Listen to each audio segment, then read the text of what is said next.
새벽별입니다. 오늘 하루도 새벽별 이야기와 즐거운 하루가 되세요. 새벽 5시 대전 종합병원. 응급실에는 여전히 환자들의 신음소리와 의료진들의 바쁜 발걸음이 교차하고 있었습니다. 간호사 한소영은 밤새 응급 환자들을 돌보느라 지친 얼굴로 간호사실에 앉아 있었어요. 32살의 소영은 이 병원에서 근무한 지 벌써 7년째였고 야간 근무에도 익숙해졌지만 오늘따라 유독 피곤했습니다. 아침 7시가 되자 소영은 드디어 근무를 마치고 집으로 향했어요. 병원에서 10분 거리에 있는 작은 아파트가 그녀의 보금자리였습니다. 현관문을 열고 들어서자 남편 태민이 주방에서 커피를 내리고 있는 모습이 보였어요. 태민아, 벌써 일어났어요? 소영이 피곤한 목소리로 말하자 태민이 환한 미소를 지으며 다가왔습니다. 여보, 고생 많았어. 커피 한잔하고 쉬어. 태민은 따뜻한 커피를 건네며 소영의 어깨를 가볍게 마사지해 주었어요. 35살의 태민은 같은 병원 내과 의사였지만 소영과는 근무 시간이 달랐습니다. 소영이 야간 근무를 할 때 태민은 낮에 일했고 태민이 당직을 설 때 소영은 쉬는 날이었죠. 그래서 두 사람이 함께 보내는 시간은 생각보다 많지 않았어요. 하지만 이런 작은 순간들이 소영에게는 무엇보다 소중했습니다. 태민이 정성스럽게 내린 커피 한 잔, 피곤한 아내를 위해 준비한 아침 식사, 이런 것들이 결혼 2년 차인 그들의 일상이었어요. 오늘 수술 있어요? 소영이 커피를 홀짝이며 물었습니다. 응, 오후에 담낭절 제술 하나 있어. 태민이 시계를 보며 답했어요. 여보는 오늘 쉬는 날이니까 푹 쉬어. 소영은 고개를 끄덕이며 태민의 손을 잡았어요. 평온하고 행복한 일상이었지만 소영은 아직 모르고 있었습니다. 이런 평범한 일상이 곧 흔들리게 될 거라는 것을요. 2주 후 대전 종합병원에는 새로운 변화가 있었습니다. 병원 약국에 새로운 약사가 부임한 것이었어요. 그녀의 이름은 김유리, 29살의 젊고 똑똑한 약사였습니다. 소영이 오후 근무를 위해 병원에 도착했을 때 약국 앞에서 친숙한 뒷모습을 발견했어요. 혹시나 하는 마음에 다가가서 어깨를 톡 치자 그 사람이 돌아보며 환한 미소를 지었습니다. 언니, 정말 언니네요. 유리가 소영을 보자마자 반가워하며 안겼어요. 유리야, 정말 너구나. 여기서 일하게 된 거야? 소영도 놀라며 유리를 꼭 껴안았습니다. 유리는 소영의 고등학교 후배로 소영보다 3살 어렸지만 공부를 잘해서 일찍 대학에 입학했던 아이였어요. 네, 어제부터 여기서 일하게 됐어요. 언니가 여기 다닌다는 얘기는 들었는데 정말 만나게 될 줄은 몰랐어요. 유리의 목소리에는 기쁨이 가득했습니다. 그때 태민이 처방전을 들고 약국으로 걸어왔어요. 소영은 남편을 발견하고 반갑게 손을 흔들었습니다. 여보, 여기 와봐요. 제 후배 소개해드릴게요. 소영이 태민을 불러 세웠어요. 유리야, 제 남편 이태민이에요. 내과 의사거든요. 여보, 이 애가 제 고등학교 후배 김유리예요. 안녕하세요, 김유리입니다. 유리가 정중하게 인사했어요. 안녕하세요, 이태민입니다. 소영이가 후배 얘기 많이 했는데 드디어 만나네요. 태민도 친근하게 인사를 받았습니다. 그런데 신기한 일이 벌어졌어요. 유리와 태민 모두 이어폰을 끼고 있었는데 서로를 보고 놀란 표정을 지었습니다. 혹시 지금 뭘 듣고 계세요? 유리가 조심스럽게 물었어요. 브람스 교향곡 1번인데요. 태민이 답하자 유리의 눈이 휘둥그레졌습니다. 저도 지금 똑같은 곡을 듣고 있었어요. 유리가 신기해하며 말했어요. 소영은 이런 우연이 재미있다며 웃었습니다. 그날 이후 유리는 소영에게 병원 생활에 대해 이것저것 물어보기 시작했고 소영은 후배를 챙기는 마음으로 친절하게 알려주었어요. 하지만 소영은 아직 몰랐습니다. 이 만남이 그녀의 평온한 결혼 생활에 어떤 파장을 일으킬지 말이에요. 한 달이 지나면서 병원 내에서 작은 변화들이 눈에 띄기 시작했습니다. 점심시간만 되면 태민과 유리가 병원 카페테리아에서 함께 식사를 하는 모습을 자주 볼 수 있었어요. 오늘은 또 무슨 드라마 보셨어요? 유리가 밥을 먹으며 태민에게 물었습니다. 어제 의학 드라마 하나 봤는데 정말 현실성이 떨어져서 웃겼어요. 태민이 고개를 저으며 답했어요. 드라마에서는 의사가 직접 뛰어다니면서 모든 걸 다 하더라고요. 맞아요. 저도 그런 드라마 볼 때마다 답답해요. 실제로는 각자 역할이 정해져 있는데 말이에요. 유리가 공감하며 웃었습니다. 두 사람은 의학 드라마의 비현실적인 설정에 대해 이야기하다가 자연스럽게 클래식 음악 이야기로 넘어갔어요. 태미는 베토벤을 좋아했고 유리는 쇼팽을 선호했지만 두 사람 모두 클래식에 대한 조예가 깊었습니다. 그런데 언제부터인가 유리가 태민을 부르는 호칭이 바뀌었어요. 처음에는 태민 선생님이라고 불렀던 것이 이제는 자연스럽게 오빠라고 부르기 시작한 것이었습니다. 오빠, 어제 말씀하신 그 연주회 티켓 구했어요? 유리가 밝은 목소리로 물었어요. 아직 못 구했어요. 인기가 많아서 매진됐더라고요. 태민이 아쉬워하며 답했습니다. 소영은 야간 근무가 많아서 이런 모습들을 직접 보지는 못했지만 가끔 낮에 병원에 들렀을 때 두 사람이 함께 있는 모습을 목격하곤 했어요. 처음에는 후배와 선배 사이의 자연스러운 친분이라고 생각했습니다. 하지만 다른 직원들의 눈에는 조금 다르게 보이기 시작했어요. 간호사실에서 근무 중이던 소영의 동료 박 간호사가 소영에게 슬쩍 말을 꺼냈습니다. 소영 씨, 요즘 태민 선생님이랑 새로운 김 약사님이 많이 친해 보이던데요. 박 간호사가 조심스럽게 말했어요. 아, 유리요? 제 고등학교 후배거든요. 그래서 저희 남편이 좀 챙겨주는 것 같아요. 소영이 대수롭지 않게 답했습니다. 아, 그렇구나요. 그냥 많이 친해 보여서요. 박 간호사가 미소를 지으며 고개를 끄덕였어요. 소영은 그때까지도 별다른 의심을 하지 않았습니다. 하지만 곧 깨닫게 될 것이었습니다. 이런 친절함이 때로는 예상치 못한 문제를 가져올 수 있다는 것을 말이에요. 두 달이 지나자 병원 내에서 태민과 유리의 관계는 더욱 각별해 보였습니다. 점심시간뿐만 아니라 쉬는 시간에도 둘이 함께 있는 모습이 자주 목격되었어요. 어느 날 오후 유리는 병원 휴게실에서 태민과 마주 앉아 심각한 표정을 짓고 있었습니다. 약국 과장과의 갈등 때문에 스트레스를 받고 있었거든요. 오빠, 정말 어떻게 해야 할지 모르겠어요. 유리가 한숨을 쉬며 말했어요. 과장님이 자꾸 트집을 잡으시는데 제가 뭘 잘못했는지 모르겠거든요. 태미는 유리의 이야기를 주의 깊게 들었습니다. 유리야, 새로운 직장에서는 그런 일이 있을 수 있어. 너무 스트레스 받지 말고 시간이 지나면 좋아질 거야. 하지만 정말 힘들어요. 매일 출근하는 게 무섭기까지 해요. 유리의 목소리에는 절망감이 묻어 있었어요. 태미는 유리의 손을 가볍게 두드리며 위로했습니다. 괜찮을 거야. 내가 도울 수 있는 게 있으면 언제든 말해. 정말 오빠만이 제 얘기를 제대로 들어주는 것 같아요. 언니한테는 이런 얘기 하기가 미안하거든요. 유리가 고마운 표정으로 말했어요. 이런 상황을 우연히 목격한 간호사 이 선생이 그날 저녁 소영에게 조심스럽게 말을 꺼냈어요. 소영 씨, 제가 이런 말 해도 될지 모르겠는데요. 이 간호사가 주변을 둘러보며 말했습니다. 네, 무슨 일이세요? 소영이 궁금한 표정으로 물었어요. 오늘 휴게실에서 태민 선생님이랑 김 약사님이 이야기하는 걸 봤는데 좀 진지하더라고요. 그리고 요즘 둘이 정말 자주 함께 있어요. 이 간호사가 조심스럽게 말했습니다. 소영의 얼굴에 미묘한 변화가 일어났어요. 처음으로 불편한 감정이 스며들기 시작했습니다. 아, 그래요? 유리가 요즘 직장 적응하느라 힘들어해서 제 남편이 조언해주는 것 같은데요. 소영이 애써 태연하게 답했지만 목소리에는 어딘지 모를 떨림이 있었어요. 그날 밤 야간 근무를 하는 동안 소영은 계속해서 그 말이 머릿속을 맴돌았어요.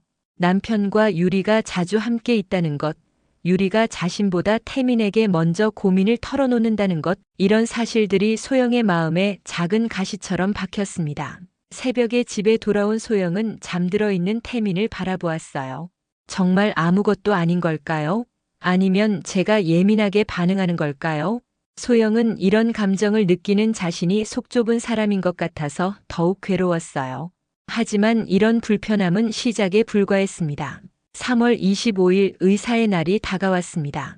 병원 전체가 축하 분위기에 휩싸였고 간호사들과 다른 직원들이 의사들에게 감사의 마음을 전하는 날이었어요.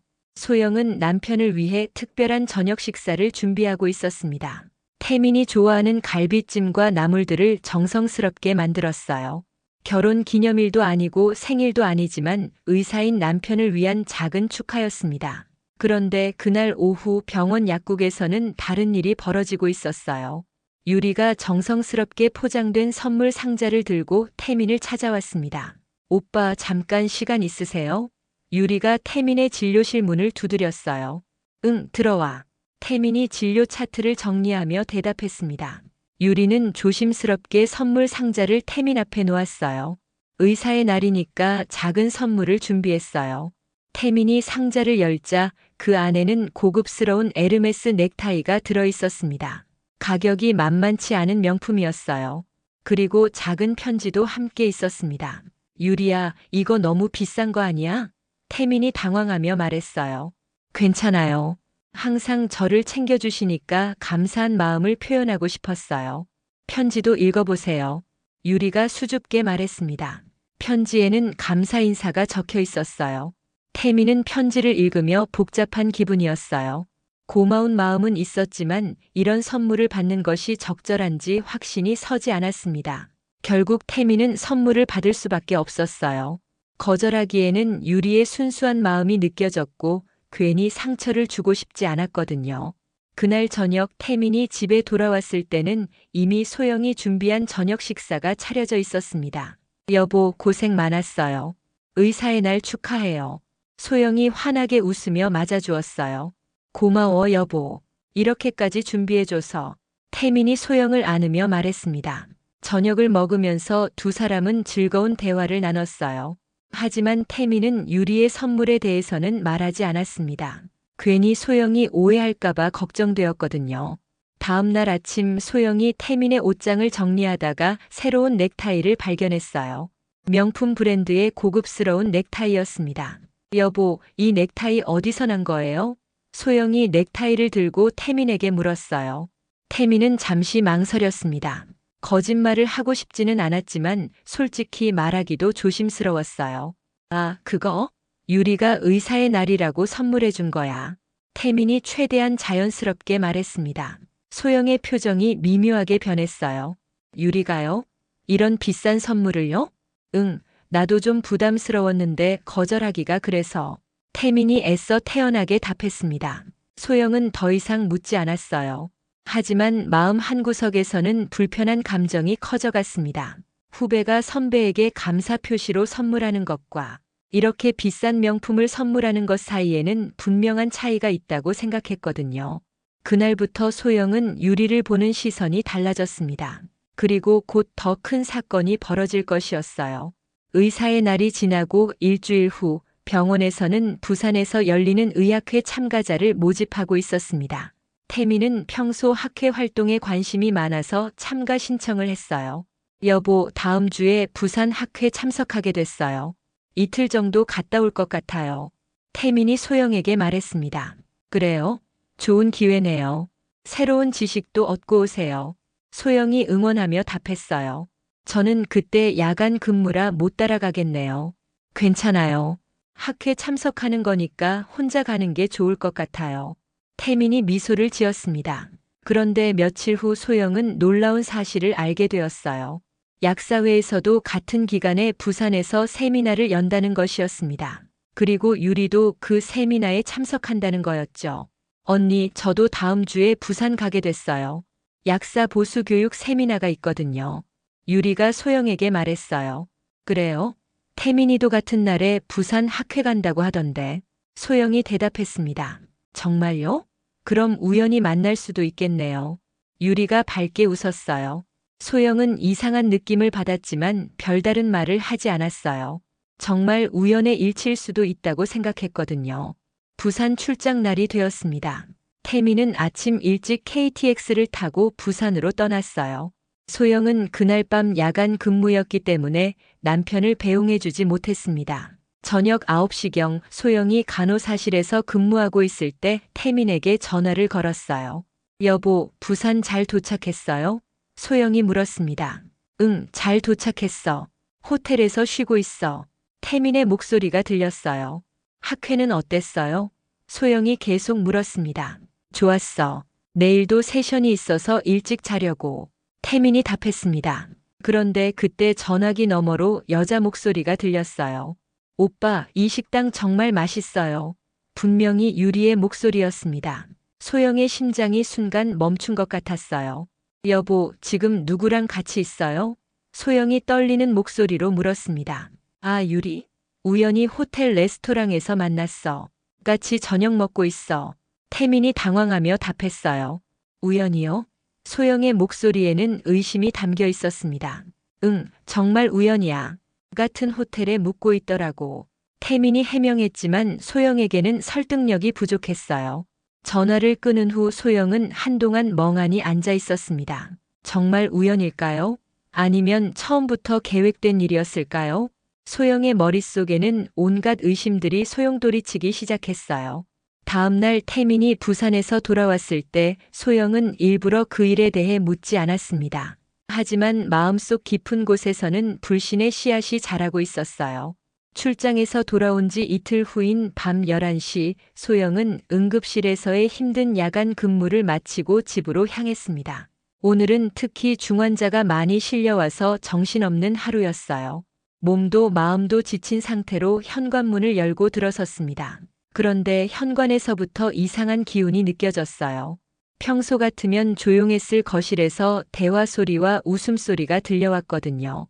소영은 조심스럽게 거실로 향했습니다. 거실에는 태민과 유리가 소파에 나란히 앉아 의학 서적을 펼쳐놓고 무언가를 열심히 보고 있었어요. 테이블 위에는 커피잔 2개와 과자가 놓여 있었고 분위기는 마치 연인들의 데이트 같았습니다. 소영은 순간 자신의 눈을 의심했어요. 내가 야간 근무로 지쳐 있는 동안 우리 집 거실에서 이런 일이 벌어지고 있었다는 건가요? 왜 여기 있어요? 소영이 냉랭한 목소리로 물었습니다. 태민과 유리가 놀라서 동시에 고개를 돌렸어요.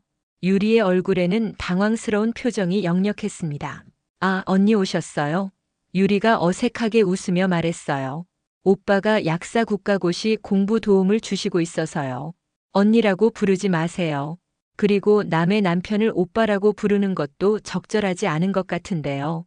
소영의 목소리에는 분노가 담겨 있었습니다. 여보, 진정해. 그냥 공부 도와주고 있었어. 태민이 일어서며 소영을 달래려 했어요. 진정하라고요? 제가 야간 근무로 죽어라 일하고 있는 동안 우리 집에서 이런 식으로 시간을 보내는 게 정상인가요? 소영의 목소리가 점점 높아졌습니다.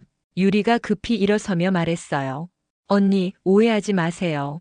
정말 그냥 공부 도움을 받고 있었을 뿐이에요. 오해요? 제가 뭘 오해하고 있다는 거예요? 소영이 차갑게 반문했습니다. 의사의 날에 명품 넥타이 선물하고 부산에서 우연히 만나서 저녁 먹고 이제는 제 집에서 이런 식으로 시간 보내는 게 다 그냥 친분이라는 거예요? 태민의 얼굴이 굳어졌어요.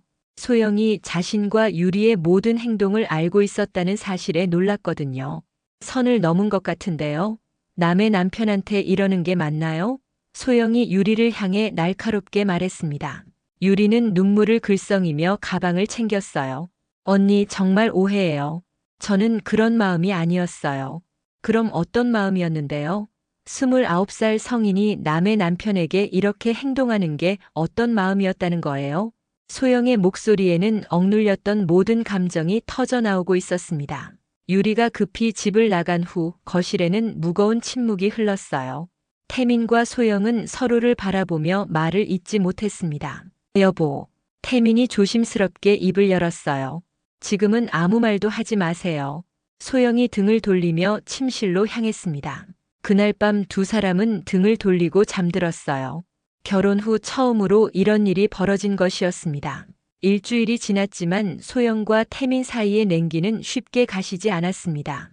두 사람은 집에서도 대화를 최소한으로 줄였고 병원에서 마주쳐도 업무적인 대화만 나눴어요. 그 사이 유리는 다른 부서로의 이동을 신청했다는 소문이 돌았습니다. 소영은 복잡한 마음이었어요. 한편으로는 다행이라는 생각이 들었지만 다른 한편으로는 자신이 너무 심하게 했나 하는 후회도 들었거든요. 그날 오후 태민이 먼저 소영을 찾아왔습니다. 병원 옥상 정원에서 만나자고 했어요. 봄 햇살이 따사롭게 내리쬐는 조용한 공간이었습니다. 여보, 이야기 좀 해요. 태민이 진지한 표정으로 말했어요. 소영은 며칠 동안 하고 싶었던 말들이 목끝까지 올라왔지만 쉽게 입이 떨어지지 않았습니다. 제가 잘못했어요.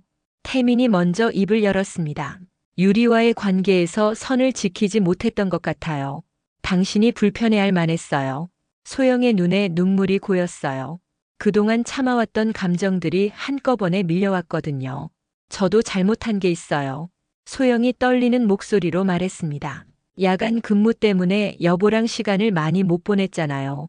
그래서 외로웠을 수도 있고요. 아니에요. 그건 당신 잘못이 아니야. 태민이 소영의 손을 잡았어요. 저는 의사로서 남편으로서 지켜야 할 선이 있었는데 그걸 제대로 지키지 못했어요. 두 사람은 서로를 바라보며 그동안 쌓였던 오해들을 하나씩 풀어나갔습니다. 태민은 유리와의 관계가 순수한 선후배 관계였다고 설명했지만 동시에 자신이 경계를 소홀히 했다는 점도 인정했어요. 여보, 앞으로는 이런 일 없도록 조심할게요. 태민이 진심을 담아 말했습니다. 그리고 우리 시간도 더 많이 가져요. 근무 스케줄 조정할 수 있는지 원장님께 말씀드려 볼게요. 정말요? 소영의 얼굴에 희미한 미소가 떠올랐어요. 응, 결혼한 부부가 이렇게 시간을 못 보내면 안 되잖아요. 태민이 소영을 끌어안았습니다. 그때 유리가 옥상으로 올라왔어요. 두 사람을 보고 잠시 망설이다가 조심스럽게 다가왔습니다. 언니, 오빠 죄송해요. 유리가 깊게 고개를 숙였어요. 제가 생각이 짧았던 것 같아요. 다른 부서로 이동 신청했어요. 유리야. 소영이 부드러운 목소리로 말했어요. 너도 나쁜 마음이었던 건 아니라는 거 알아. 하지만 앞으로는 조금 더 신중하게 행동했으면 좋겠어. 네, 정말 죄송했어요. 유리가 눈물을 글썽이며 말했습니다. 그로부터 한 달 후 태민과 소영은 근무 시간을 조정해서 함께 보내는 시간을 늘렸어요. 퇴근 후에는 함께 클래식 음악을 들으며 커피를 마시는 것이 그들의 새로운 일상이 되었습니다. 유리는 다른 병원으로 이직했다는 소식이 들렸어요. 소영은 그 소식을 들으며 복잡한 마음이었지만 이제는 마음의 평화를 찾을 수 있었습니다. 어느 저녁 태민과 소영이 거실에서 함께 브람스 교향곡을 들으며 차를 마시고 있었어요. 여보, 이 곡 들으니까 생각나네요. 태민이 웃으며 말했습니다. 뭐가요? 소영이 물었어요. 처음에 유리가 나랑 같은 곡 듣고 있다고 했을 때 당신이 신기해했던 거 말이야.